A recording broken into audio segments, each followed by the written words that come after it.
Question है 100 फेरों वाली कुंडली जिसका क्षेत्रफल 0.001 मीटर स्क्वायर है किसी अक्ष के परितः घूमने के लिए स्वतंत्र है। कुंडली 1 वेबर पर मीटर स्क्वायर के चुंबकीय क्षेत्र के लंबवत रखी है। यदि कुंडली को तेजी से 180 डिग्री के कोण से घुमा दिया जाए तो कुंडली में कितना आवेश प्रवाहित होगा। कुंडली का प्रतिरोध 10 ओम है। तो आइए स्टूडेंट्स पहले देख लेते हैं कि क्वेश्चन में क्या क्या डेटा दिया हुआ है, उसके बेस पर जो है हम प्रेरित आवेश का मान कैलकुलेट कर लेंगे। ठीक है, तो पहले हम लिख लेते हैं कि क्या क्या दिया है। ये दिया है 100 फेरे हैं, तो n का मान आपको दे दिया है 100 फेरे। n का मान क्या दे दिया है 100 फेरे। और आपको क्या दिया है, एरिया का मान दे दिया है, ये दे दिया है आपको 1 × 10⁻³ देखिए एरिया का मान दिया है 0.001 मीटर का स्क्वायर। तो इसको हम क्या लिख सकते हैं, लिख सकते हैं 1 × 10⁻³ मीटर का स्क्वायर। फिर आपको दिया है बी का मान दे दिया है 1 वेबर पर मीटर का स्क्वायर, ये आपको बी का मान दे दिया है। और उसका जो है प्रतिरोध दे दिया है आर का मान 10 ओम, प्रतिरोध का मान दे दिया है 10 ओम। ठीक है, और आपको दे रहा है कि तेजी के साथ कुंडली को जो है 180 डिग्री घुमा दिया जाता है। आपको उसमें टाइम का वैल्यू नहीं दिया कि कितना टाइम लगा। तो जब भी आपको इस तरह के क्वेश्चन में टाइम नहीं दिए रहेंगे तो आप क्या करेंगे कि वहाँ पे टी का मान 1 सेकेंड लेंगे, क्योंकि इससे पहले भी एक न्यूमेरिकल था, उसमें मैंने जब टी का वैल्यू 1 सेकेंड रखा तो आंसर बिल्कुल मैच कर गया। तो यहाँ भी जो है मैं डेल्टा टी का मान जो है ये आपको 1 सेकेंड ले रहा हूँ। आपसे पूछ रहा है कि आवेश का मान कितना होगा। ठीक है, आवेश का मान, उसमें प्रेरित आवेश का मान कितना होगा। तो देखिए प्रेरित आवेश हमें अगर चाहिए तो उसके लिए हमें चाहिए प्रेरित धारा, और प्रेरित धारा अगर हमें कैलकुलेट करना है तो उसके लिए हमें चाहिए प्रेरित विद्युत वाहक बल। तो हमें तीनों चीज़ें कैलकुलेट करनी पड़ेगी। सबसे पहले हमें प्रेरित विद्युत वाहक बल कैलकुलेट करना पड़ेगा, और अगर प्रेरित विद्युत वाहक बल चाहिए तो उसके लिए चाहिए फ्लक्स में परिवर्तन। ठीक है, तो सबसे पहले हम लिखेंगे फ्लक्स में परिवर्तन निकालेंगे। फ्लक्स में परिवर्तन निकालना है तो हमें स्टार्टिंग में क्या फ्लक्स है उसको निकालना पड़ेगा, फिर लास्ट में क्या फ्लक्स है उसको निकालना पड़ेगा। तो देखिए लिखेंगे प्रारंभिक स्थिति में फ्लक्स। प्रारंभिक स्थिति में फ्लक्स क्या होगा, तो प्रारंभिक स्थिति क्या है, कुंडली की प्रारंभिक स्थिति क्या है, जब कुंडली जो है, जब कुंडली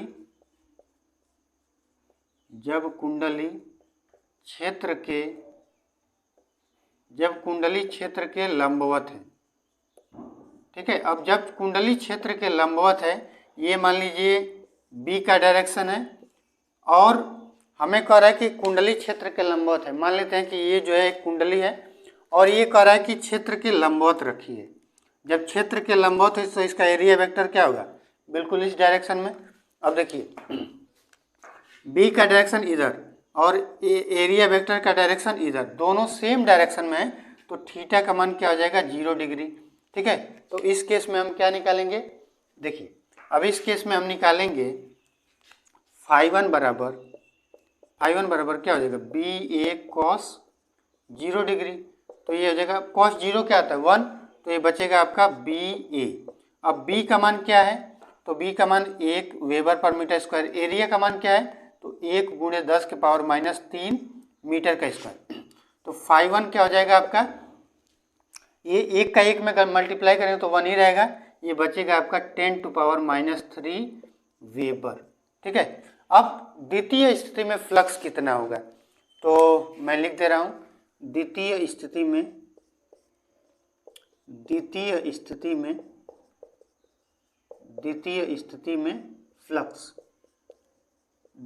में फ्लक्स क्या होगा। अब द्वितीय स्थिति क्या है, जब कुंडली को 180 डिग्री घुमा दिया जाए। जब कुंडली को 180 डिग्री घुमा दिया जाए उस केस में थीटा क्या हो जाएगा 180 डिग्री। ठीक है, हमने 180 डिग्री घुमा दिया। अब मैं क्या कर रहा हूँ स्टूडेंट्स कि वीडियो आप पॉज करके इस सेक्शन को आप नोट कर लीजिए। ठीक है, तो इसको मैं मिटा रहा हूँ, ये अब मैं इसको मिटा रहा हूँ। इस केस में फ्लक्स क्या होगा, φ2 का मान क्या हो जाएगा, ये हो जाएगा बी ए cos 180 डिग्री। तो ये क्या हो जाएगा, cos 180 का मान क्या होता है -1, तो ये हो जाएगा -BA। अब φ2 देखिए, BA का मान हमें क्या मिला है 10⁻³ तो उसके आगे माइनस लगा देंगे तो -10⁻³ वेबर। अब हम लिखेंगे फ्लक्स में परिवर्तन, फ्लक्स में परिवर्तन, तो ये क्या हो जाएगा डेल्टा फाई बराबर हो जाएगा φ2 माइनस φ1। अब φ2 की वैल्यू क्या है तो -10⁻³ माइनस, अब φ1 का मान क्या है तो 10⁻³ अब देखिए इसको सॉल्व करेंगे तो ये इनके इसके साथ भी 1 लगाए, इसके साथ भी 1 लगाए, तो 1 1 2 -2 इंटू 10⁻³ वेबर। ये हमें मिल गया फ्लक्स में परिवर्तन। अब हम निकालेंगे फैराडे के नियम के अनुसार ईएमएफ का मान, तो ई का मान क्या होता है -n डेल्टा फाई बटे डेल्टा टी। अब स्टूडेंट्स क्या करिए कि आप वीडियो पॉज करके इस वाले सेक्शन को नोट कर लीजिए। ठीक है, मैं इधर वाले सारे चीज़ों को मिटा रहा हूँ, तो हमें क्या मिल जाएगा, हमें मिल जाएगा ई बराबर, अब देखिए एन का मान हमें दिया हुआ है, एन का मान दिया है 100 फेरे हैं, तो 100 को हम क्या लिख सकते हैं -100 को लिख सकते हैं 10⁻², और डेल्टा फाई का मान क्या है तो ये -2 × 10⁻³ और नीचे आपका देखिए टाइम इसमें नहीं दिया हुआ है, टाइम बस इतना दे रहा है कि अचानक से घुमा दिया जाता है, तो उस केस में हम टाइम का मान लेंगे 1 सेकेंड। तो यहाँ पे जो है हम क्या कर दिए 1 रख दिए। हम ईएमएफ का वैल्यू कैलकुलेट करेंगे, देखिए ई का मान क्या हो जाएगा, ये माइनस है ये माइनस है, दोनों मिलकर के प्लस हो जाएंगे, तो ये आपका क्या हो जाएगा, ये हो जाएगा 2, ये देखिए पावर 2 है पावर -3 है, तो ये हो जाएगा 10⁻⁻1, या ई बराबर हम लिख सकते हैं 0.2 वोल्ट। ठीक है, ये जो है हमें मिल गया प्रेरित विद्युत वाहक बल का मान। लेकिन हमें प्रेरित आवेश चाहिए, तो उसके लिए हमें प्रेरित धारा कैलकुलेट करना पड़ेगा, तो यहाँ से हम लिख देंगे प्रेरित धारा। ठीक है, प्रेरित धारा क्या हो जाएगा, I बराबर होगा E बटे R, और E का मान कितना दिया है 0.2, और R का मान हमें कितना दिया है, उस कुंडली का प्रतिरोध 10 ओम है। ठीक है, 10 ओम, तब I बराबर क्या हो जाएगा, ये हो जाएगा 0.02 एम्पियर। ठीक है, उस कुंडली में जो प्रेरित धारा का मान क्या होगा 0.02 एम्पियर। अब हम निकालेंगे प्रेरित आवेश, प्रेरित आवेश, तो प्रेरित आवेश का मान क्या होगा, Q बराबर होता है I इंटू टी। अब I का मान कितना हमें मिल गया, ये मिल गया 0.02, और T का मान कितना है 1 सेकेंड। तो इसको जब सिंप्लीफाई करेंगे तो हम ये भी लिख सकते हैं Q बराबर 2 × 10⁻² कूलाम, यानी कि उस कुंडली में जो है प्रेरित आवेश का मान कितना हो जाएगा तो 2 × 10⁻² कूलाम, और यही जो है इसका क्या हो जाएगा आंसर हो जाएगा। क्वेश्चन है, एक कुंडली का क्षेत्रफल 500 सेंटीमीटर² है तथा चक्करों की संख्या 1000 है। इसे 2 × 10⁻5 वेबर पर मीटर स्क्वायर के चुंबकीय क्षेत्र के लंबवत रखा गया है। कुंडली को 0.2 सेकेंड में 180 डिग्री के कोण पर घुमाया जाता है। प्रेरित विद्युत वाहक बल का मान ज्ञात कीजिए। यदि कुंडली का प्रतिरोध 20 ओम हो तो कुंडली में प्रेरित आवेश की गणना कीजिए। यदि कुंडली को धीरे से अथवा तेजी से घुमाया जाए तो आवेश पर क्या प्रभाव पड़ेगा। तो आइए स्टूडेंट्स पहले देख लेते हैं कि क्या क्या वैल्यूज हमें दिया हुआ है, उसके बाद हम इस क्वेश्चन को सॉल्व कर लेते हैं। पहले आपको दे दिया है, पहले लिख लेते हैं कि दिया है। ठीक है, क्या क्या दिया है, तो एरिया का मान दे दिया है 500 सेंटीमीटर का स्क्वायर। इसको क्या लिख सकते हैं, देखिए 500 को मैं लिख सकता हूँ 5 × 10⁻², और सेंटीमीटर स्क्वायर को मीटर स्क्वायर में बदलने के लिए 10 के पावर -4 से हम गुणा कर देंगे तो मीटर स्क्वायर में चेंज हो गया। अब ये 10 के पावर 2 है, 10 के पावर -4 है तो ये हो जाएगा 5 गुणे 10 के पावर -2 मीटर का स्क्वायर। ये तो हो गया उसमें एरिया का मान। अब नंबर ऑफ फेरे दिए हैं, चक्करों की संख्या, तो ये दे दिया है आपका 1000 फेरे। चक्करों की संख्या 1000 फेरे दे दिया है। और आपको दे दिया है बी का मान 2 गुणे 10 के पावर -5 वेबर पर मीटर का स्क्वायर। उसके बाद आपको दे दिया है टाइम, ठीक है, 180 डिग्री घुमाने में कितना टाइम लगा, तो 0.2 सेकेंड में जो है 180 डिग्री घुमा दिया गया। हमसे पूछ रहा है कि प्रेरित आवेश कितना होगा, तो अगर हमें प्रेरित आवेश चाहिए तो उसके लिए प्रेरित विद्युत वाहक बल चाहिए, ठीक है। सबसे पहले तो हमें प्रेरित धारा चाहिए और प्रेरित धारा के लिए हमें प्रेरित विद्युत वाहक बल चाहिए और प्रेरित विद्युत वाहक बल के लिए हमें फ्लक्स में परिवर्तन चाहिए। तो सबसे पहले हम फ्लक्स निकालेंगे। हमें पूछा है क्यू का मान, ठीक है, ये हमसे पूछा है। तो पहले लिखेंगे प्रारंभिक स्थिति में फ्लक्स, प्रारंभिक स्थिति में फ्लक्स। और प्रारंभिक स्थिति में कुंडली का क्या पोजीशन है, तो जब कुंडली क्षेत्र के लंबवत है, जब कुंडली क्षेत्र के लंबवत है, तो जब कुंडली क्षेत्र के लंबवत होगी तो देखिए ये बी का मान, बी का डायरेक्शन हो गया। और हम एक कुंडली मान लेते हैं कि ये जो है एक कुंडली है और इस तरीके से इसके लंबवत रखी गई है, तो इसका एरिया वेक्टर क्या होगा, इस डायरेक्शन में। तो देखिए बी का डायरेक्शन क्या हुआ, इस डायरेक्शन में, एरिया वेक्टर का डायरेक्शन इस दिशा में, दोनों सेम डायरेक्शन में, तो इसकी देश में थीटा क्या होगा, 0 डिग्री, ठीक है, थीटा 0 डिग्री हो गया। तब हम निकाल लेंगे फ्लक्स। तो मान लेते हैं कि प्रारंभिक स्थिति में फ्लक्स क्या है, φ1, तो ये φ1 क्या हो जाएगा, बी ए कॉस 0 डिग्री, और कॉस 0 का मान क्या आता है 1, तो बी ए, अब ठीक है ये बी ए हो जाएगा, तो φ1 बराबर क्या हो जाएगा, बी ए। अब बी का मान क्या है हमें, 2 गुणे 10 के पावर -5, और एरिया का मान क्या है, 5 गुणे 10 के पावर -2। अब देखिए ये 2 और 5 मिलके तो 5 2 जा 10, ये 10 के पावर -5 है, -2 है, तो 10 के पावर -7, तो φ1 का मान क्या मिल गया हमें, 10 के पावर -6 वेबर, ठीक है। ये प्रारंभिक स्थिति में हमें फ्लक्स मिल गया 10 के पावर -6 वेबर। अब लिखेंगे कि द्वितीय स्थिति में फ्लक्स क्या होगा, ठीक है। तो स्टूडेंट्स आप क्या करिए कि वीडियो पॉज करके और इस सेक्शन को जो है नोट कर लीजिए, मैं इसको मिटा रहा हूँ। तो यहाँ पे आप देखेंगे, यहाँ पे हम देखेंगे φ2, ठीक है, φ2 का मान क्या हो जाएगा, या फिर मैं लिख रहा हूँ द्वितीय स्थिति में, द्वितीय स्थिति में फ्लक्स। और द्वितीय स्थिति क्या है कि फ्लक्स को जो है एक कुंडली को 180 डिग्री घुमा दिया जाता है। तो लिखेंगे जब कुंडली को 180 डिग्री घुमा दिया जाए, ठीक है, जब कुंडली को 180 डिग्री घुमा दिया जाए। अब जब कुंडली को 180 डिग्री घुमा दिया जाएगा तो थीटा का मान क्या हो जाएगा, 180 डिग्री।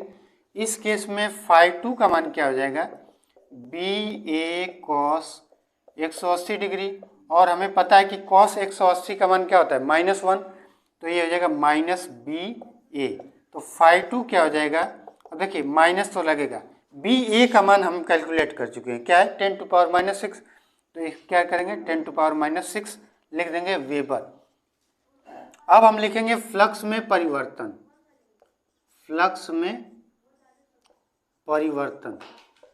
तो फ्लक्स में परिवर्तन क्या हो जाएगा स्टूडेंट्स, ये हो जाएगा डेल्टा फाई, और डेल्टा फाई बराबर क्या हो जाएगा, अंतिम फ्लक्स माइनस प्रारंभिक फ्लक्स, तो φ2 माइनस φ1। अब φ2 का वैल्यू क्या है, तो -10⁻⁶ और -10⁻⁶, ये हो जाएगा -2 गुणे 10 के पावर -6 वेबर। और ये क्या हो गया हमारा फ्लक्स में परिवर्तन।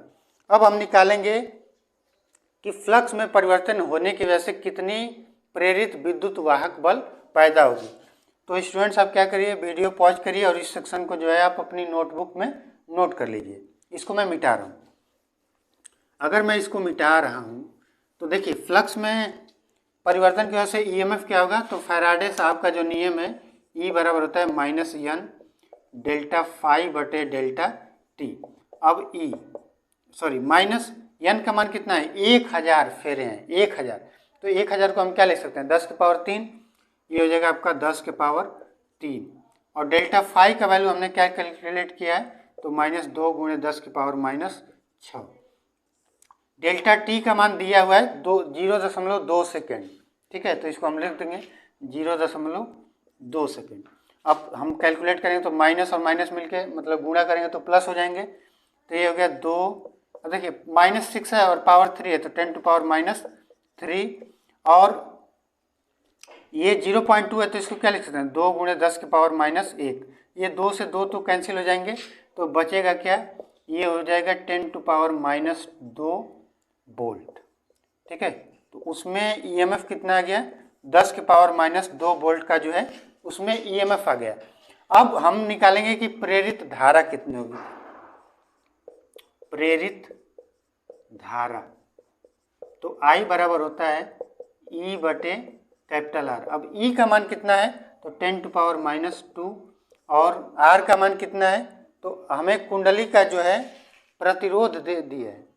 कुंडली का प्रतिरोध आपको 20 ओम दे दिया है, ठीक है, 20 ओम। तो 20 को मैं 2 गुणे 10 लिख सकता हूँ, ये 2 गुणे 10, ठीक है, 20 को मैंने लिख दिया।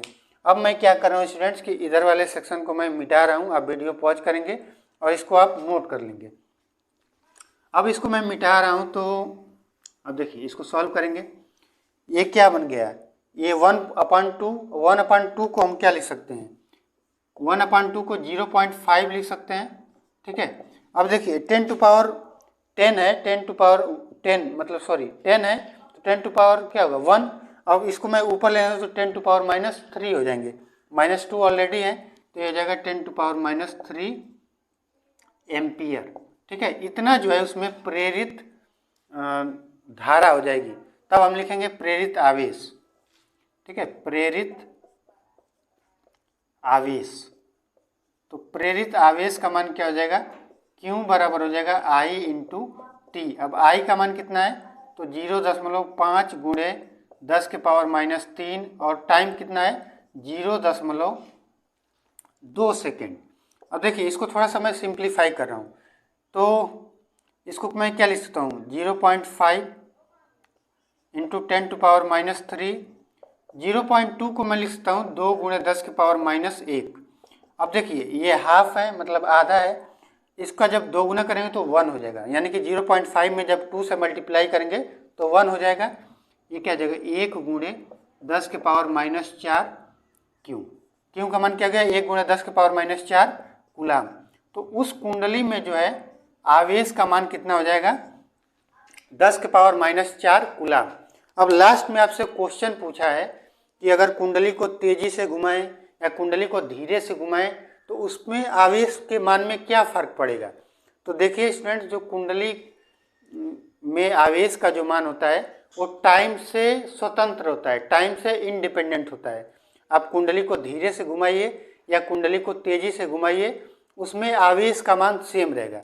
यानी कि आप धीरे से घुमाएं चाहे आवेश तेजी से घुमाएं, आवेश का मान 1 गुणे 10 के पावर -4 कूलाम ही रहेगा। और यही जो है हमारा आंसर हो जाएगा। तो उम्मीद करता हूँ स्टूडेंट्स कि आपको जो है क्वेश्चन के सलूशन अच्छे से समझ में आ गए होंगे। सलूशन में कोई भी प्रॉब्लम हो आप कमेंट करके बताइए, नेक्स्ट वीडियो से हम उसको और इम्प्रूव करेंगे। धन्यवाद।